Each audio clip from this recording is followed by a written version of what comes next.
저와 번갈아 교독하고 마지막 절 함께 읽겠습니다. 이러므로 그리스도 예수의 일로 너희 이방인을 위하여 갇힌 자 된 나 바울이 말하거니와 너희를 위하여 내게 주신 하나님의 그 은혜의 경륜을 너희가 들었을 터이라. 곧 계시로 내게 비밀을 알게 하신 것은 내가 먼저 간단히 기록함과 같으니 그것을 읽으면 내가 그리스도의 비밀을 깨달은 것을 너희가 알 수 있으리라. 이제 그의 거룩한 사도들과 선지자들에게 성령으로 나타내신 것 같이 다른 세대에서는 사람의 아들들에게 알리지 아니하셨으니 이는 이방인들이 복음으로 말미암아 그리스도 예수 안에서 함께 상속자가 되고 함께 지체가 되고 함께 약속에 참여하는 자가 됨이라. 아멘. 사도와 선지자가 털을 닦고 예수님이 친히 모퉁이 돌이 되셔서 우리가 그 위에 건물로 서로 연결되어 이어져 가야 합니다. 하나의 건물이 되기 위해서는 우리가 예수를 구주로 고백하고 한 성령 안에서 하나 되어 나가야 합니다. 그렇지 않으면 그 건물은 무너질 것입니다. 오늘은 간단한 성경 본문 해석과 더불어 기독교에서 가장 난제로 꼽히는 문제를 다뤄보고자 합니다. 정답이 있는 것도 아니고 속 시원한 답을 대지 못할 것을 미리 말씀드립니다. 그러나 여러분에게 속 시원하게 하고자 성경 말씀에 없는 것을 또는 거짓을 말할 수는 없습니다. 오늘도 깨달음과 은혜가 있기를 예수님의 이름으로 소망합니다. 1절을 다시 한번 읽겠습니다. 이러므로 그리스도 예수의 일로 너희 이방인을 위하여 갇힌 자 된 나 바울이 말하거니와. 사도 바울이 이 서신을 옥중에서 쓴 것임을 3장 1절을 통해 알 수 있는데 자신이 옥에 갇히게 된 이유가 너희 이방인 때문이라고 말합니다. 이것은 너희에 대한 원망이나 불만을 나타내려고 하는 말이 아니라 이방인의 사도로서 자신의 정체성을 표현하는 말입니다. 또한 자신을 가둔 자가 로마의 군사가 아니라 예수 그리스도의 일로 인함이라 말함으로써 이 모든 일이 그리스도에 의해서 주도된 일임을 밝히고 있습니다. 바울은 세상의 주관자가 모든 일을 주관하신 분이 세상의 위정자가 아니라 하늘의 권세를 가진 예수 그리스도이심을 분명히 하고 있습니다. 그런 인식을 가진 자들에게는 세상의 위협과 또 그런 것들이 전혀 문제가 되지 않습니다. 그래서 그런 자들을 성경에서는 세상이 감당치 못하는 자들이라고 말하는 것입니다. 히브리서 11장 36절에서 38절 전반절을 읽어드리도록 하겠습니다. 어떤 이들은 조롱과 채찍질 뿐만 아니라 결박과 옥에 갇히는 시련도 받았으며 돌로 치는 것과 톱으로 켜는 것과 시험과 칼로 죽임을 당하고 양과 염소의 가죽을 입고 유리하여 궁핍과 환난과 학대를 받았으니 이런 사람은 세상이 감당하지 못하느니라. 아멘.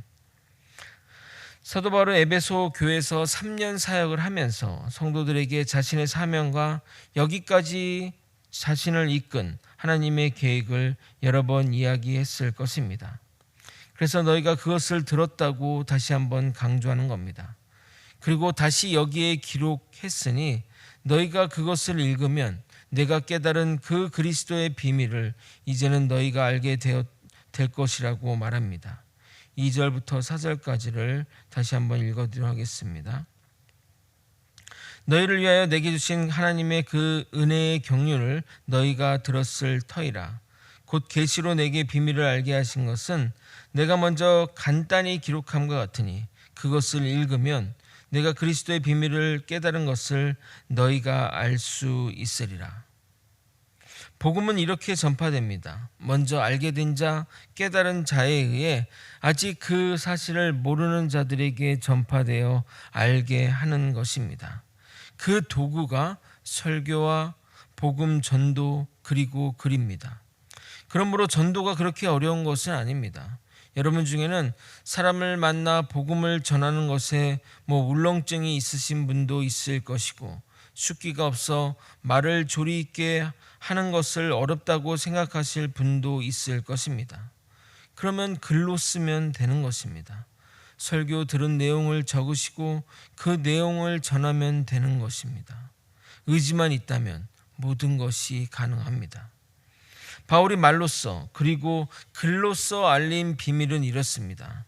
이방인은 원래 구원의 계획 밖에 있었는데 예수 그리스도가 오심으로써 판이 바뀌게 되었고 너에게 구원의 빛이 비쳤는데 그 일을 하라고 하나님이 자신을 이방인의 사도로 부르셨다는 것입니다. 물론 대다수 유대인들은 자신들에게만 이것이 허락된 것이라 생각하고 지금까지 그렇게 생각하는 사람들이 대부분이지만 이방인에게 구원의 빛이 전파되므로 이제는 이방인과 유대인의 구분은 사라지게 되었다는 겁니다. 그래서 복음으로 인해 이방인도 그리스도 예수 안에서 함께 상속자가 되고 한 몸이 되고 약속을 함께 받은 자가 되는 것입니다. 여러분 6절을 여러분이 한번 읽어보도록 하겠습니다. 함께 읽겠습니다. 시작. 이는 이방인들이 복음으로 말미암아 그리스도 예수 안에서 함께 상속자가 되고 함께 지체가 되고 함께 약속에 참여하는 자가 됨이라. 예수 그리스도가 오심으로써 구원의 빛이 이방인에게 전파되어 이방인도 함께 상속자가 되고 한 몸이 되고 주님의 약속에 참여하는 자가 되었으니 참 고맙고 감사한데 이런 의문이 들 수 있습니다. 그럼 그 전에 태어난 이방인들은 어떻게 되느냐? 복음을 듣고 받아들이지 않았다면 그것은 그 사람의 잘못이지만 복음을 듣지도 못했는데 구원을 배제되는 것은 좀 문제가 있지 않은가? 형평성에 어긋난다고 생각되실 것입니다. 이것이 기독교의 최대의 난제입니다. 흔히 이 난제를 이렇게 질문하죠. 이순신 장군도 지옥 가나요? 라고 말입니다. 우리나라의 역사가 5,000년의 역사라고 말합니다. 그 장구한 역사에 비해 기독교가 전파된 것은 200년이 조금 넘습니다. 그러면 기독교가 전파되기 전 4,800년 동안은 복음을 듣고 싶어도 듣지 못했습니다. 듣지도 못했는데 예수를 믿지 않는다는 이유로 지옥으로 보낸다고 하니 모순처럼 여겨지고 공평하지 못하다는 생각이 누구나 들 것입니다. 사실 이 난제는 선교를 하는 사람들이 가장 먼저 접하는 질문입니다. 선교는 신교보다 구교에서 가장 먼저 활발하게 시작되었습니다. 당연히 선교지에서 이런 질문에 봉착하게 되면 답을 할 수가 없을 뿐더러 질문받은 사람도 혼란에 빠지게 됩니다. 하나님을 믿지만 분명히 공평하지 않다고 생각되기 때문입니다.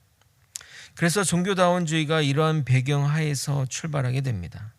종교다원주의가 무엇이냐면 각 나라마다 하나님을 알만한 것을 주셨고 그것을 믿으면 결국에는 도착하는 곳은 같다라는 생각입니다.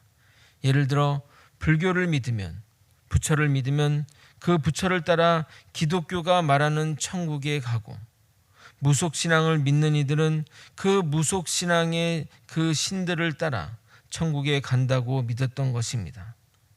그리고 종교들을 보면 내용적으로 비슷한 것이 많아 이 모든 것을 만드신 분이 우리가 믿는 여호와 하나님이라고 결론을 내린 것입니다. 불교의 자비랑 기독교의 사랑은 비슷한 면이 많습니다. 불교에도 기도가 있고 무속에도 있고 무속신앙 제사도 과거의 구약의 제사와 비슷하고 이렇게 각 나라마다 하나님의 것을 내려주셨고 그것들을 통해 하나님께 나아간다고 생각한 것입니다. 그리고 천주교의 연옥 교리도 그런 문제를 해결하는 방법이 됩니다.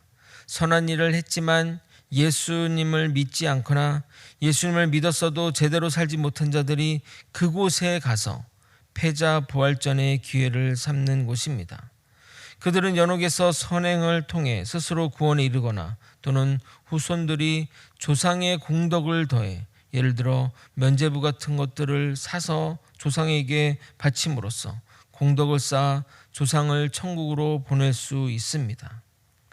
단테의 신곡이라는 책을 보게 되면 이러한 세계관이 잘 담겨 있습니다. 천국 바로 아래 있는 연옥에는 아리스토텔레스나 소크라테스와 같은 철학자들이 있습니다. 왜냐하면 그들은 선한 일을 했으나 예수를 믿지 않고 죽었기 때문입니다. 우리로 따지면 이순신 장군이나 세종대왕이 있는 것이나 마찬가지입니다. 현대의 몰트만이라고 하는 신학자는 지옥은 없다, 죽음 이후에 모든 이에게 하나님이 구원을 이루게 할 것이라고 말합니다. 그래서 그를 희망의 신학자라고 말합니다. 어느 것이 정답일까요? 답은 모른다입니다. 개인적으로 저들 중에 답이 있었으면 좋겠습니다. 그래야 공평하고 그 사랑의 하나님이 된다고 생각되기 때문입니다. 그러나 그것에 대해 성경은 침묵하고 있습니다. 그것에 대해 의문을 가진 사람이 그 당시에 있었다면 사도 바울이나 사도들이 예수님께 물어봐서 기록했겠지만 성경은 말하지 않고 있습니다. 그러면 제가 말했듯이 우리의 자세는 모른다고 해야 합니다.